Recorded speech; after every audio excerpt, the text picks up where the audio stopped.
Les jours passent et se ressemblent pour le petit Huppé, toujours dépendant de ses parents qui vont lui amener de quoi manger. Il attend, il appelle. Personne ne répond, il attend. En plus, il se sent bien seul.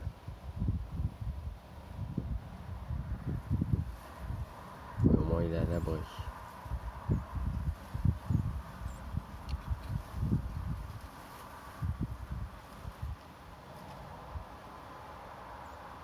S'il savait ce que l'avenir lui réserve, savoir qu'ils arrivent en mars, ils reprennent le chemin de l'exil au mois de septembre. Ils traversent toute l'Afrique, ils vont migrer au soleil en Afrique. Et en mars, ils reviennent pour nicher ici. Ils retrouvent le nid, ils se reproduisent. Et voilà, c'est un cercle. Ils partent, ils reviennent. C'est magnifique. Là, il a faim, il appelle, il n'y a personne. C'est là qu'on voit la difficulté. La vraie difficulté de se nourrir. Et d'un autre côté, il y a beaucoup de prédateurs qui le guettent. Qui voudront en faire qu'une bouchée, comme les pies, les chats. Mes poules aussi. Voilà. Mes poules en ont mangé un. C'est impressionnant, mais c'est la triste réalité. Il y a plein de prédateurs partout. Donc là, il a déjà fait ses belles plumes. Là, il est pas loin. Il est prêt à partir. Là. Il va pas tarder à partir. Il engrange des forces.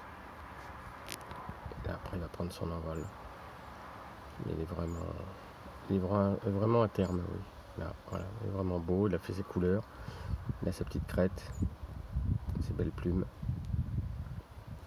Je voudrais bien arriver à prendre sur l'instant le ravitaillement pour que vous puissiez voir à quoi ça ressemble. Oh, c'est mignon, la béquée. Tout à l'heure, il y a quelqu'un qui est passé déjà, mais il m'a repéré. Tous les ans, je fais la même chose comme ça. Je filme ces instants de bonheur. Magnifique. Ils n'imaginent pas ce qu'ils nous apportent. Nous qui sommes blasés de tous ces artifices. Là, nous sommes dans la réalité. Là, dans l'infiniment beau. Puis là, il n'y a pas de... Il n'y a pas de superficiel. Là, on a un petit oiseau, un petit oisillon qui est vulnérable, qui peut être attrapé par des prédateurs. On ne sait pas, c'est pas l'avenir. Et là, il a faim. Le pauvre, il a faim. Il attend, il appelle. Il n'y a personne, on ne connaît pas ça à nous. Hein. Il suffit de mettre la main dans le frigo, puis on a tout ce qu'on veut à foison. Là, quand on fait partie de la nature, ben c'est comme ça. Il faut essayer de manger sans être mangé. Ce qu'on appelle la sélection naturelle. Les prédateurs qui guettent. Et lui, il ne connaît pas tout ça. Il arrive au monde, certainement plein d'espoir, plein de rêves. Du moins ses rêves. Voilà. Et puis dans quelques années, il reviendra. Il reviendra faire son nid ici. Comme ses parents, ses arrière-parents. Voilà. Il faut savoir qu'un Huppé, ça vit à peu près 10 ans. Donc il y a déjà quelques Huppés qui sont passés faire leur nid ici. Des fils, des arrières qui sont passés déjà. C'est pas forcément que les parents, c'est les enfants aussi. Tout ça, ils sont pas au courant. Instinctivement, ils reviennent. Il n'est pas rare qu'au mois de mars, j'ai 2-3 couples qui viennent là, sur les quairons, ils se battent. Parce qu'ils se rappellent où ils sont nés. Après, je sais pas comment ils font leurs priorités. Mais enfin, le résultat, il est là. Un petit qui est né là.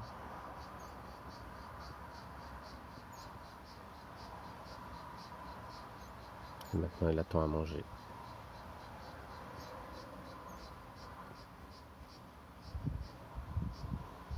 Il attend, il se fatigue. Il attend, il n'a pas d'autre choix. Il peut même pas sortir parce qu'il est trop vulnérable. Il n'a pas de garde-manger à l'intérieur. Donc il attend le bon vouloir de ses parents, parce que les deux sont dehors là. Donc il y a des années, il se relaye assez vite quand même.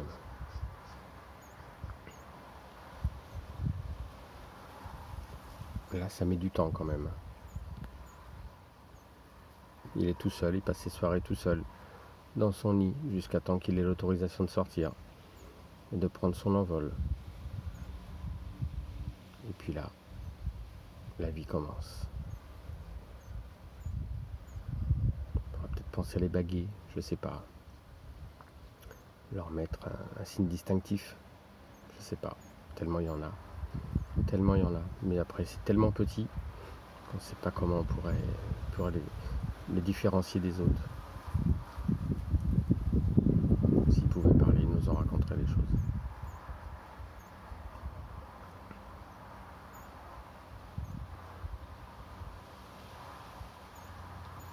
Si je pouvais y amener à manger quelque chose. Début de l'hiver, mars, avril, je fais une production de vers de terre et ça je les mets dans le nid. Ils commencent à grandir avec ça, mais là la terre est tellement sèche qu'il n'y a plus possibilité. Donc là les parents ils amènent des larves qui puissent dans les arbres. Et voilà, je peux qu'observer et éviter que les prédateurs viennent, les pies en l'occurrence, pour le protéger. C'est tout ce que je peux faire. C'est tellement mignon, c'est tellement beau, innocent et fragile en plus. Et ça participe à l'écosystème. Il faut bien savoir que dans la chaîne alimentaire, si cet oiseau servait à rien, il aurait été éliminé. Donc il sert à quelque chose. Il régule les larves, il régule les larves, il régule plein de choses. Ils servent à quelque chose en plus d'être beau. Et là, tout ça étant dit, il a toujours faim. Il attend. Comme c'est un oiseau sauvage, il ne prend pas de la main de l'homme. Je peux rien lui donner.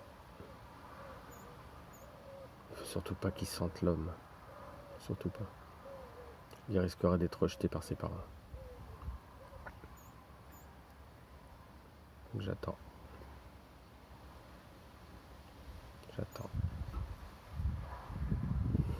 Et lui aussi. Parce que moi ce soir je rentre.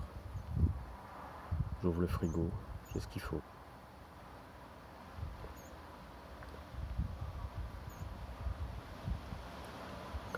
Comment pas s'émouvoir devant un tel spectacle, tellement une telle beauté, devant une telle beauté. Voilà ce que c'est que la vie. Cette espèce est magnifique.